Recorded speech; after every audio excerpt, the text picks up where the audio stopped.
সভাপতিত্বে মাননীয় দেশের প্রধানমন্ত্রী নরেন্দ্র মোদীজির সরকার ঐতিহাসিক সিদ্ধান্ত নিয়েছেন সমস্ত জিনিসপত্রের দাম এই সেপ্টেম্বর মাসে মাতৃপক্ষে আমাদের কমতে চলেছে। আমরা ভারতীয় জনতা পার্টির বিধায়কবৃন্দ বিধানসভার দক্ষিণ গেটে প্রধানমন্ত্রীকে অভিনন্দন জানালাম, আমরা মিষ্টি বিতরণ করলাম। দেশের প্রধানমন্ত্রী তার সরকার প্রতিদিনের সাধারণ পণ্য 5% স্ল্যাবে চলে গেছে। চুলের তেল, শ্যাম্পু, টুথপেস্ট, টয়লেট সাবান, টুথব্রাশ, শেভিং ক্রিম 18% থেকে 5%।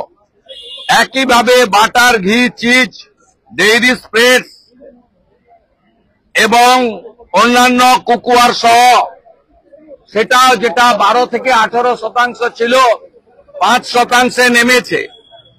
প্যাকেটজাত নামকিন, ভুজিয়া, সস, ইনস্ট্যান্ট নুডলস, চকলেট 12 থেকে 18 সেটাকেও 5% নামিয়ে দেওয়া হয়েছে। এবং দুধ, চেনা, পনির, রুটি, চাপাটি, পরোটা এসব রেস্টুরেন্টে বা অন্যান্য জায়গায় ক্রয় করেন যেগুলো, তার জিএসটি শূন্য করা হয়েছে।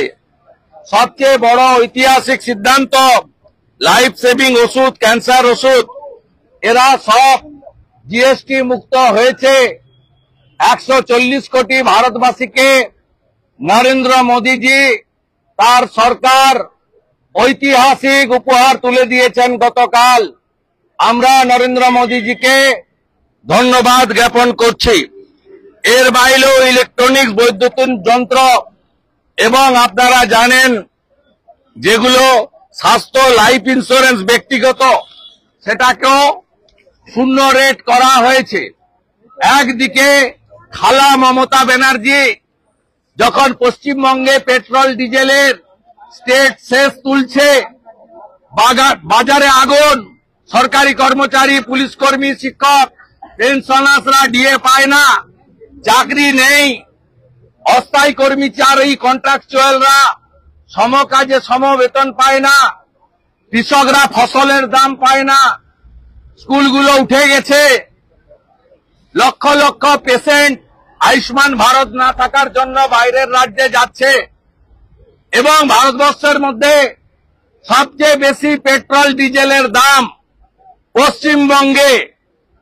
খালা মমতা ব্যানার্জি আমাদেরকে মারছে, আমাদের পকেট কাটছে, আর অন্যদিকে নরেন্দ্র মোদীজি গোটা দেশের মানুষকে তিনি নিত্য প্রয়োজনীয় জিনিস, লাইফ সেভিং ড্রাগ, ব্যক্তিগত জীবন বীমা এবং মেডিকেল স্বাস্থ্য বীমা তাকে জিএসটি মুক্ত করেছে।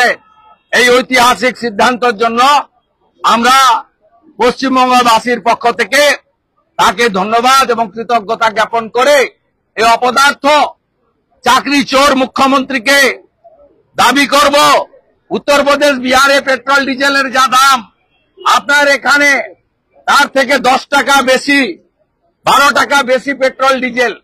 দয়া করে স্টেট সেস প্রত্যাহার করুন।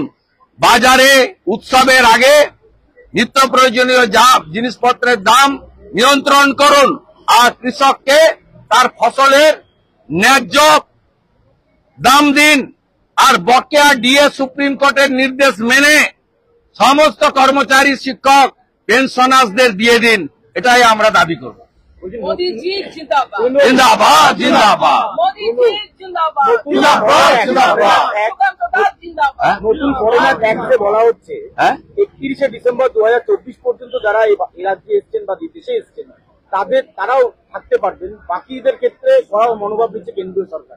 এই অনুপ্রবেশকারীদের জন্য যে কড়া মনোভাব কেন্দ্রীয় সরকারের, আপনি কাকে থাকতে পারবেন বলছেন? 31শে ডিসেম্বর 2024। কারা কারা? সিএ তে লেখা আছে হিন্দু, শিখ, খ্রিস্টান, Jain, Parsi, Buddhist, not Bangladeshi Muslim. Very crystal clear. বাংলাদেশের মুসলমান ওরা অনুপ্রবেশকারী, দে শুড গো, নইলে ডিটেনশন ক্যাম্পে থাকবে। আর সব হিন্দু বাংলাদেশ থেকে যারা এসেছে 31শে ডিসেম্বর 2024 তারা সবাই শরণার্থী, তাদের নাগরিকত্ব দেবে ভারত সরকার। কোন হিন্দুর কোনো প্রবলেম নেই, আমরা কমিটেড। হিন্দুস্তানে হিন্দুরা আসবে, নিরাপদে থাকবে। আজকে অধিবেশনে প্রথমার্ধে প্রশ্নোত্তর পর্বে বিজেপি বিধায়করা বয়কট করে অংশ নিল না বিধানসভায়। অফিসিয়ালি বয়কট আমরা করিনি। আমরা মঙ্গলবার পর্যন্ত জানতাম যে আপনি মঙ্গলবার পর্যন্ত থাকবেন। তাই তো স্পিকারের রেকর্ডিং শুনুন, স্পিকারের ভয়েস রেকর্ডে তো তাই বলেছে, পরে টাইপ করে দিয়েছে। খালা মমতা একা বলবে, বিরোধী দলনেতাকে বাইরে রাখবে।